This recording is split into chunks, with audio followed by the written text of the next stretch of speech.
Hello out there. I'd like you folks to meet Jim.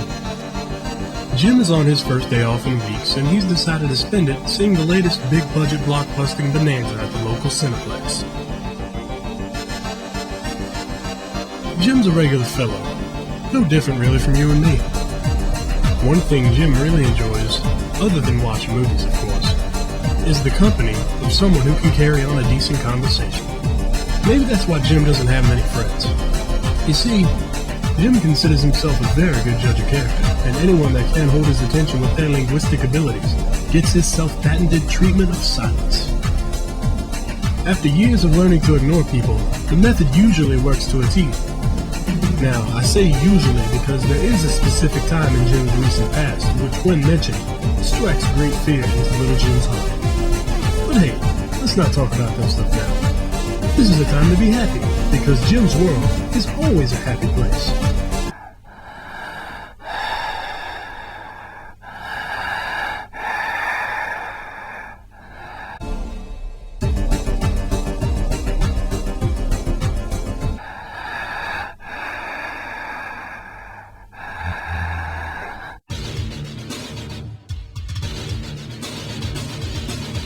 Oh my God. Jim recognizes that face. Alright, well, I wasn't going to bring it up, but I suppose you should know. It all happened about a year ago at Jim's older sister's wedding reception. As Jim made his way around the party, he began chatting with his cousin Thomas.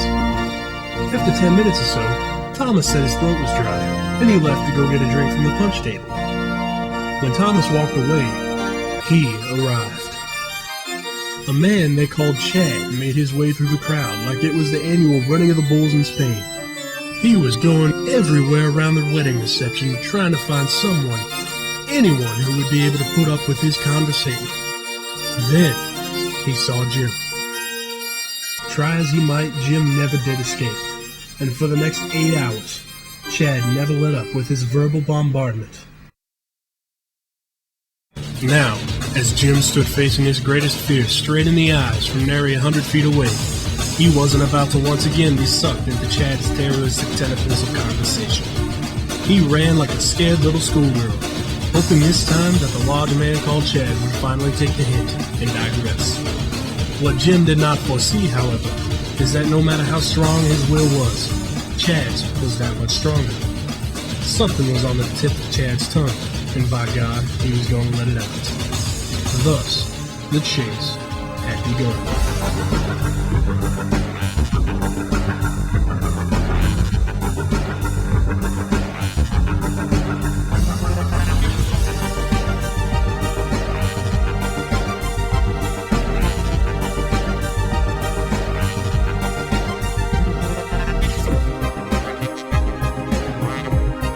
As Jim reached the corner, he was very upset to learn that the street crossing signal was red.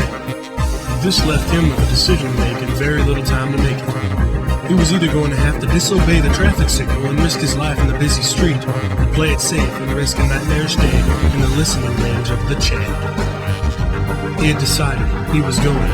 Wait, no, Jim, you know the children are going to be watching this. You can't just set a bad example like that. You too, fatty. Now don't you give me any lip.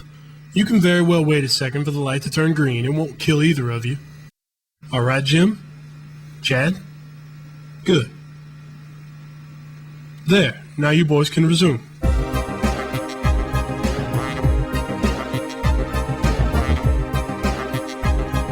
As Jim rounded the next corner, he realized that Chad seemed to finally be flagging a little, and he had moved out of Chad's range of sight momentarily.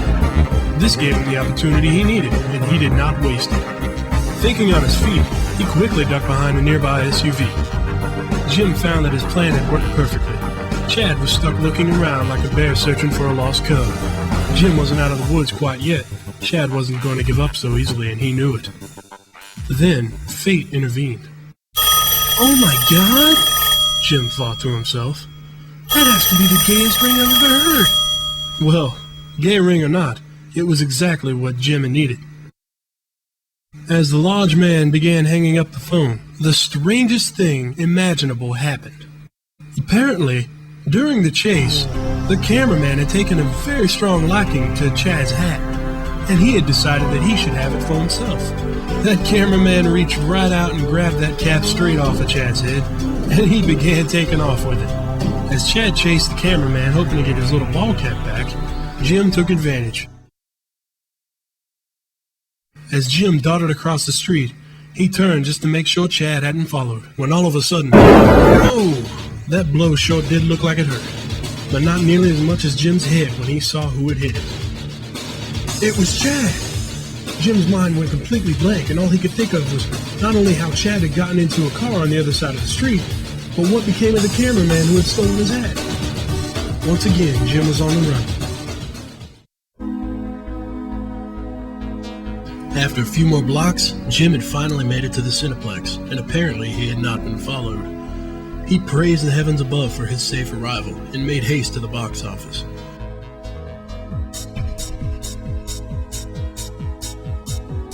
Once inside, Jim headed into the theater, which housed the same number that he felt like, number 1. He had won the battle, and to the victor goes the spoils. This is what he had been waiting for. The rest and relaxation of an empty theater.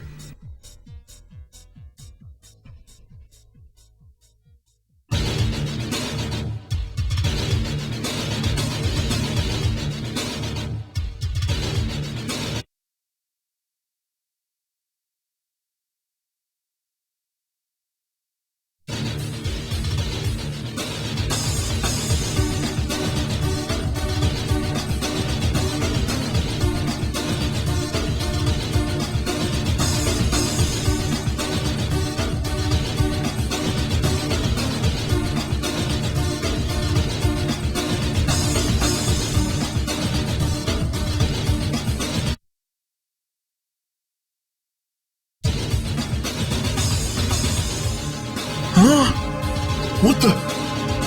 Hat? No hat. Hat? Well, it turned out that Chad was on his way to meet his twin brother Brad at the movies, and all he wanted to do was invite old Jim along. We'll go have lunch or something afterward, okay? The brother said. Looks like Jim was in for a long, long day.